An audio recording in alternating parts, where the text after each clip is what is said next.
Welcome to the Courageous Self-Care Podcast. I'm your host, Christina Marlette. On this podcast, we learn about self-care that goes beyond bubble baths, chocolate, and wine.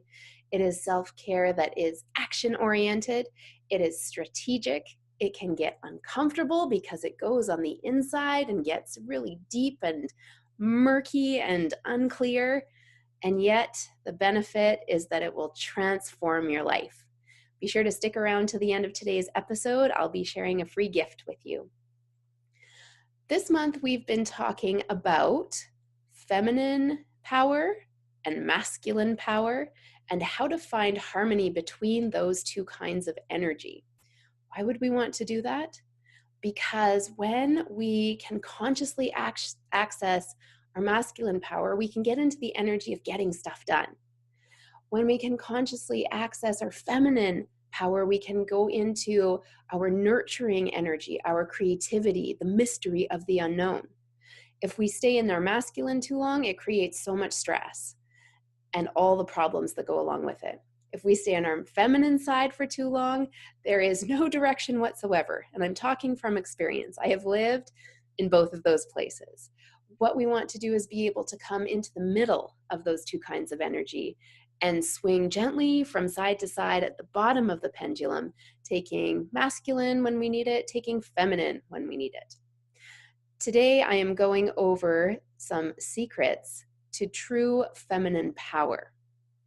We are under a misconception that the ideal woman is strong and independent.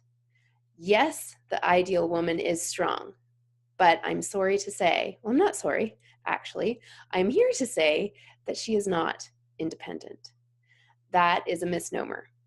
We have been criticized as women for centuries for things that appear to be weaknesses, but are actually our strengths. Independence is not one of them. We do not need to do everything by ourselves. We are not meant to do everything by ourselves. If you look to nature, one single tree can provide shade and habitat for a very small community of creatures. An entire forest where the trees are working together, their roots are intertwined, they are deeply connected, they're helping and serving each other. It provides an ecosystem for so many different life forms. And as women, we want to give, we want to nurture, we want to provide that safe environment for our loved ones. If we're trying to do it by ourselves, our resources are limited. So here is one of the primary secrets that I got to learn firsthand about feminine power. True feminine power does not equal independence. You are not meant to do it all by yourself. So what does that mean?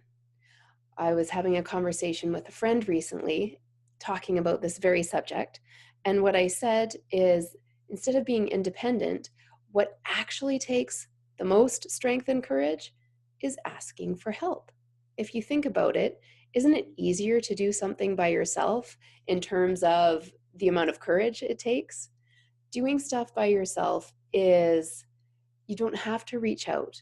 You don't have to put yourself out there. You don't have to be vulnerable and say, hey, I can't do this by myself. Asking for help equals being strong in the best way possible and accessing our courage. It's not easy. Here's a story about the first time I remember consciously choosing to ask for help. I was at an event, retreat, and my group was on a high ropes course. And so one of our challenges was to climb up this precarious rope lattice, and the sections, the squares, were really, really high. Plus we had to, I think, carry something up to the top. We had backpacks on, and there was something that we had to do at the top. That part escapes me right now. But what is important is that I was working with a partner, and yet I was trying to do it all myself. I wanted to prove that I was strong, that I was flexible, that I could do it. And I totally was not getting the point of the exercise. At a certain point, my partner who we were supposed to be working together, because together we are stronger, she put out her hands and offered to give me a boost up. And I wanted to say, no, I've got this. I can do it myself. I've done so many things like this. I'm athletic. I am strong. I can do it. It took way more courage to admit that it would be easier if I worked with her. So I accepted her help. I put my foot into the cradle she was making with her hands, and she gave me a boost up. Oh my gosh. It was so much easier. After that, there was no issue. Working together created an incredible opportunity to be able to go faster and further and up the course with so much more ease and grace. That was tuning into the feminine energy. Accepting help when it's offered is something that most women aren't all that good at. Think about the last time someone offered to help you. Maybe they said, "What can I do for you?" And you just had no idea how to answer. Or I was speaking with a client recently, and she was so annoyed that a gentleman offered to open the door for her. She said, "I can do it all myself. I don't need a man to open the door for me." Oh, just lighten up. It is a gift when someone offers to help us.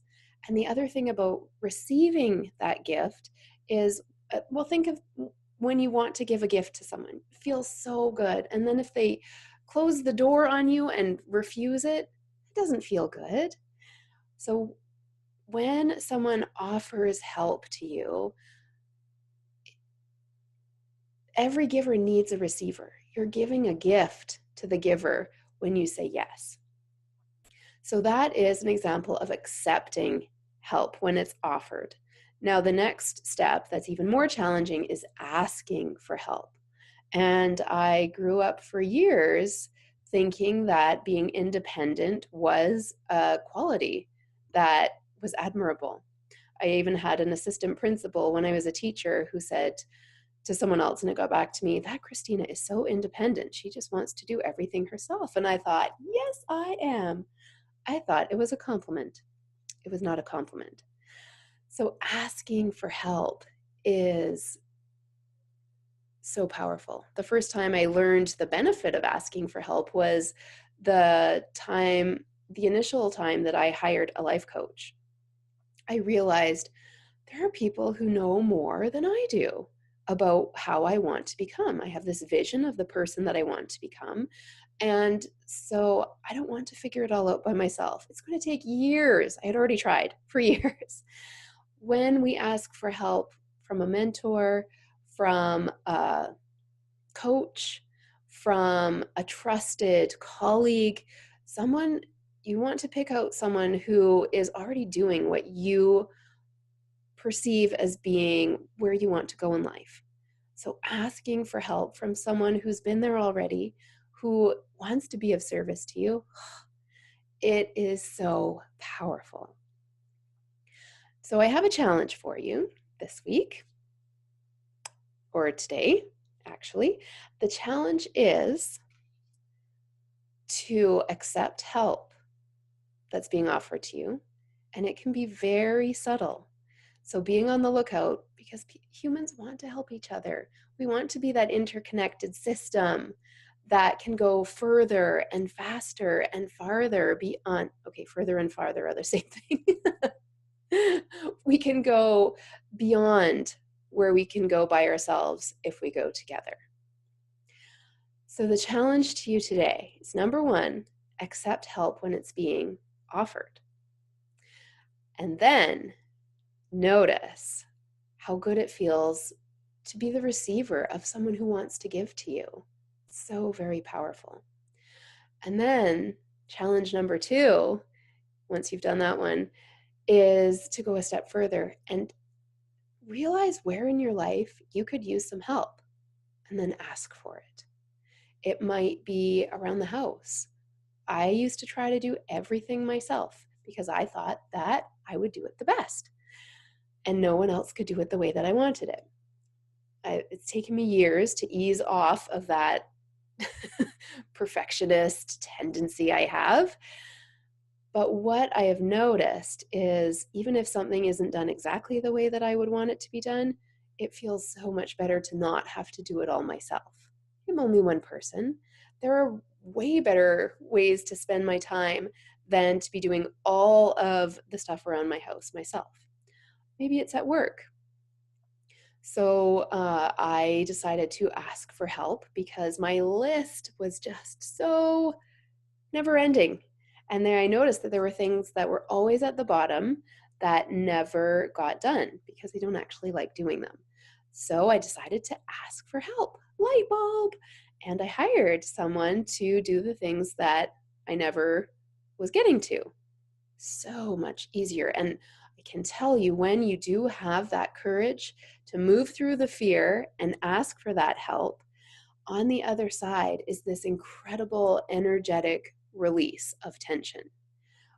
Those things that we want to get done but aren't getting done, those weigh down heavily on us energetically. And as soon as we have the courage to move through that fear and ask for that help, that energetic tension disappears instantaneously. And it frees up not only time, but energy to put towards the things that we want to do. Such a huge difference. So, this is one of the great secrets of accessing our true feminine power. It is not wearing a cape and putting our fist in the air and declaring, I am strong and independent. Those two actually don't go together. The strength comes from the courage of asking for help. That is a window into our true feminine power. Now, I promised you a gift. So I have an invitation and a gift. The invitation is I would love to interview you on this podcast if you feel like you have a story of courage to share. And here's a note. Everyone has a story of courage. It doesn't have to be a monumental thing of walking across the country with just a wagon and catching your own food. No. We all have stories of courage. And by sharing our stories of courage, not only do we benefit ourselves by increasing our vibration and our reach and our interconnectedness, we also benefit by listening to other people's stories of courage because we can then borrow some of that courageous energy and apply it in our own lives. So you can go to ChristinaMarlette.com to apply to be a guest. Maybe that is your something courageous that you're doing today. Now, the free gift that I want to share with you is a mini course that I created called Your Top 10 Energy Drains. I just talked about one way of draining our energy that we often don't know that we're doing, and that is trying to do everything ourselves. It creates this incredible energetic tension on us. When we ask for help or we accept help that's being given to us, then we release that energetic tension, and that energy is no longer being drained away. So in this course, there are actually 10 ways that you've been likely draining your energy without knowing about it. It is available to you as a gift. You can go to ChristinaMarlette.com and click on the box that talks about the top 10 energy drains mini course. It also has solutions on how to make those energy creators instead of drainers. Thank you so much for listening today. The Courageous Self-Care Podcast airs Monday through Friday. Be sure to come back and listen for more great strategies on how to practice courageous self-care. I'll leave you with this final thought. Self-care is not selfish. Those two do not go together at all. Because when you prioritize your own well-being, you increase your energy, you increase your love, you increase your ability to be able to give with love. And so everyone in your immediate circle benefits, plus that energy ripples out all over the entire globe.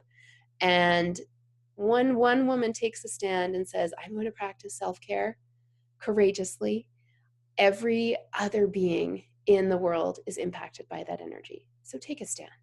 Practice courageous self-care. And you have explicit instructions on how to do it today. Accept help that's coming to you, and then go a step beyond and ask for help. Thank you so much for listening. I look forward to connecting with you again soon. Bye-bye for now.